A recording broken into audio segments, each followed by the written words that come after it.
Good morning, everybody. My name is Barry Schwartz, and this is the Search Buzz video recap. Today is Friday, December 23rd, and this is the search news we covered over at the Search Engine Roundtable at seroundtable.com over the past week. Google told us a lot of cool things this week. You thought it would be a slow week because it's right before Christmas and the holidays and the New Year's, but it's not. One is Google told us, thankfully, there will be no more core updates this year. The helpful content is taking a lot longer to roll out than we initially expected. Lots of volatility and search fluctuations around Google search in the past week. It's been spiking even today. Google has released a feature called Search in Videos. This is super cool. And a lot more SEO and PPC news. So definitely stay tuned. Watch to the end. Hope you enjoy it. Thank you, Duda, for sponsoring. You're the professional website builder that you can call your own. Check them out at duda.co. Really great. Thanks for sponsoring and happy holidays. A lot of people are asking, how do I feel? I had posted earlier this week on Wednesday, I was tested positive for COVID. I really do feel okay. I feel fine. I'm a little bit tired at the end of the day, but I feel really good, and I'll talk more about it at the end of the video. If you're interested, you could check in there. All right, so let's get into the news.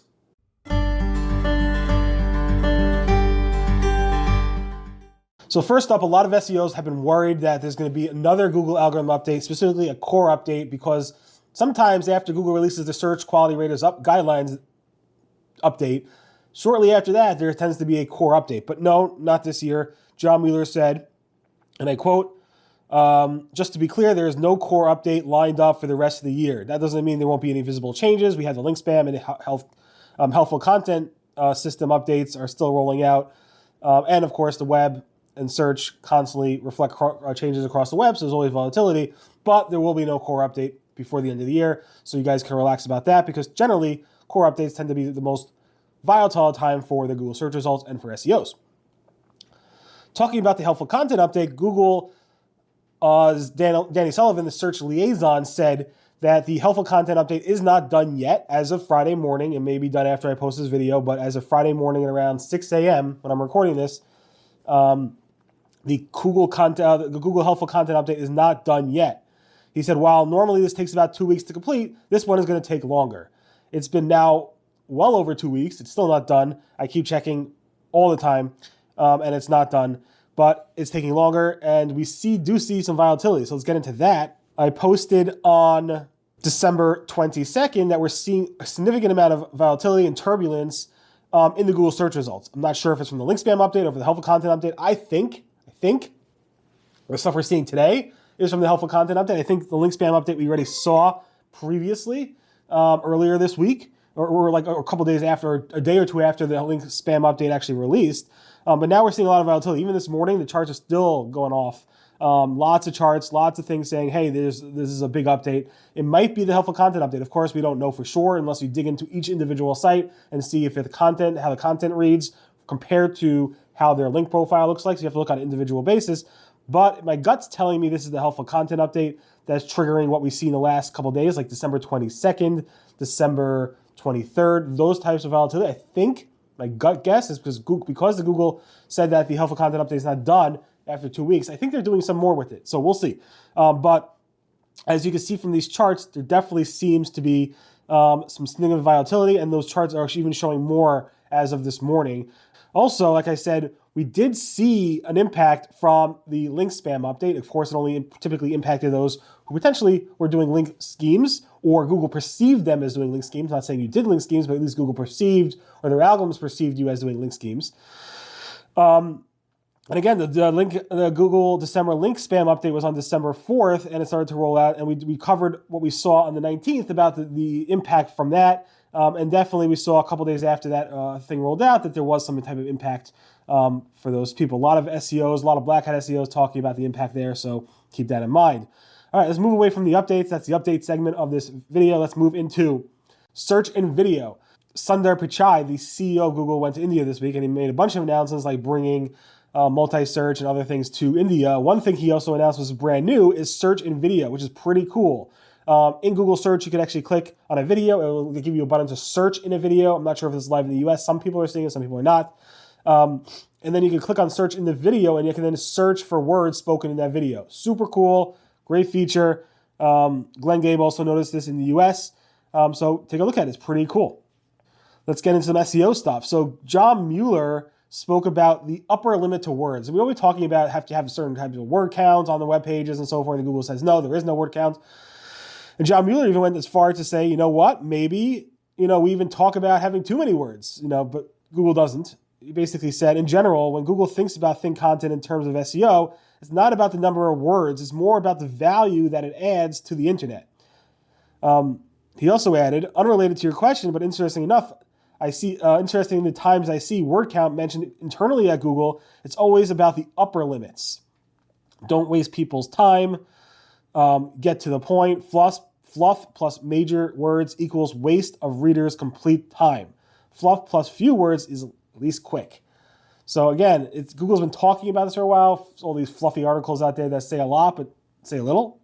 And I would think it would be great because I hate people wasting people's time, and I hate wasting my own time. I'm an efficiency junkie. So we'll see. But it would be great if Google comes out with something that says, hey, if you would stop wasting people's time with your words, you'll do better in search. We'll see. Also, John Mueller said that their algorithms do not look at words per section. So we always talk about words per page, talk about words per section, and no, that's not a thing either. Gary from Google said on LinkedIn, that's where he's posting these days, that you can use a single robots.txt file for all your international sites. He's saying, I'm not saying you should do that, but you can do that. He said, and I quote, technically you have a single central robots.txt file for all your international sites, i.e. de.example, ch.example, at.example, etc. That's all hosted on your CDN, for example, CDN example / robots.txt. He's saying, I'm not saying it's a good idea or bad for the matter, it's just possible, he said. So that's a pretty cool tidbit if you didn't know that. Also, Gary said that sitemaps are not an order. They are a hint, not an order. They're not a directive. You can't force Google to go ahead and look at your sitemap and crawl your pages. He said, and I quote, a sitemap file as defined by sitemaps.org is a great way to tell search engines that about your site's URLs. But that's where it ends. You tell Steve, which is their fictional search engine, to read your sitemap, but if Steve, your fictional search engine, i.e. Google, doesn't trust your site will delight users, it won't bother reading your sitemap. That's Gary's PSA on sitemaps. Keep in mind, sitemaps are also a great tool, and I write this in the article, to see in Google Search Console how your URLs are being indexed. It's a great tool for that. So keep that in mind. You should still do sitemaps just for that purpose alone. John, on the links topic, basically said, he was asked, what if you go ahead and redirect a completely spammy site to another site? A site that was penalized, that has tons of spam, has tons of linky spam, and you redirect it to a nice site that's doing well. John said, don't worry, you don't have to disavow those links. You can ignore it. Google will handle it. A lot of people don't believe him, but that's what John's saying, and he's been asked that question many, many times. Big news in terms of WebLight. I'm sure most of you never even heard about WebLight, but WebLight is basically a feature where Google would go ahead and take your pages, strip them down, make them really, really fast to load by removing all the stuff, all the fun stuff there, and serve it to people who have very slow internet connections. This is something that Google's been doing since 2015, I believe. And Google said, you know what? There's no need for it anymore. Most of the people on the web have faster connections. The browsers can handle those types of pages and so forth. So they removed the WebLight documentation and retired the WebLight user agent. They also introduced a WebLight to enable.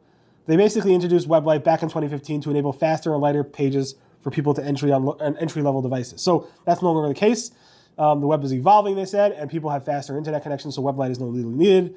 I guess the Search Console reports will also remove it eventually.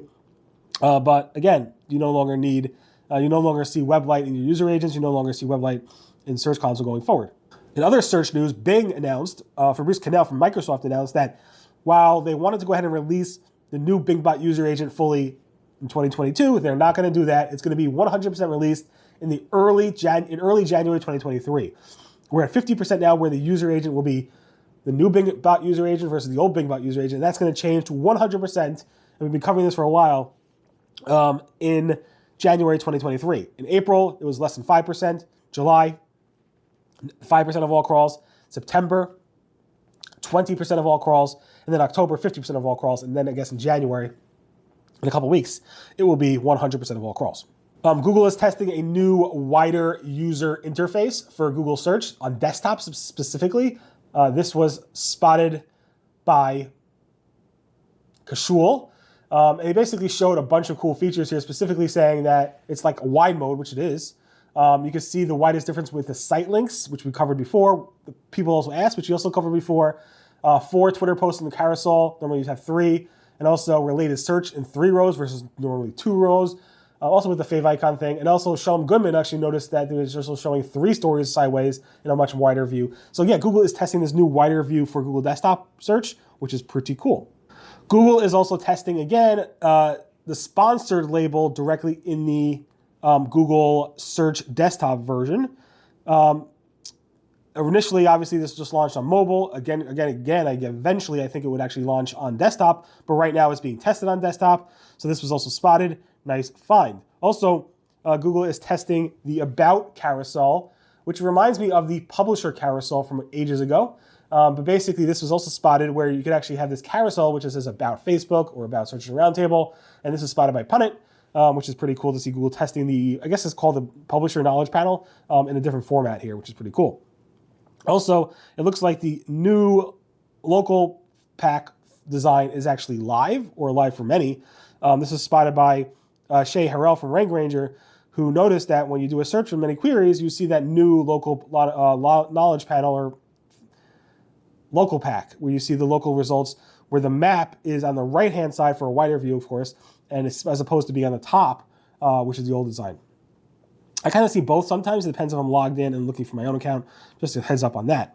Also, Google has added top products to the Google Business Profile performance reports. So now you can actually see top products if you are listing products there. They didn't have that initially, but now it's there. It used to be in the old reports, but now it's in this new reports in the new web view.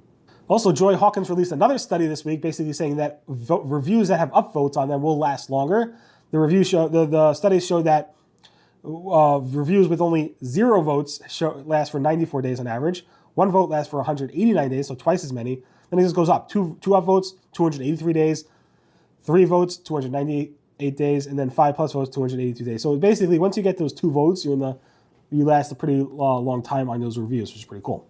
And then finally, the Google Ads has updated the policy and it's basically saying that you're no longer allowed to promote behavior or content that risks harm to users, search users, Googlers, their employees, or the Google ad ecosystem. Google wrote on February 21, 2023, they're going to update their policy section and start enforcing it, where advertisers have a responsibility not to promote content or engage in behavior that risks harm to our users, employees, or to the ad ecosystem. If we see such content or behavior, we may take action, including, but not limited to, restricting or blocking your ads or suspending your account. So don't do that. Don't harm people with your ads. In any event, thank you so much for listening to the Search Buzz video recap. My name again is Barry Schwartz, and this is the search news we covered over at the Search Engine Roundtable at seroundtable.com over the past week.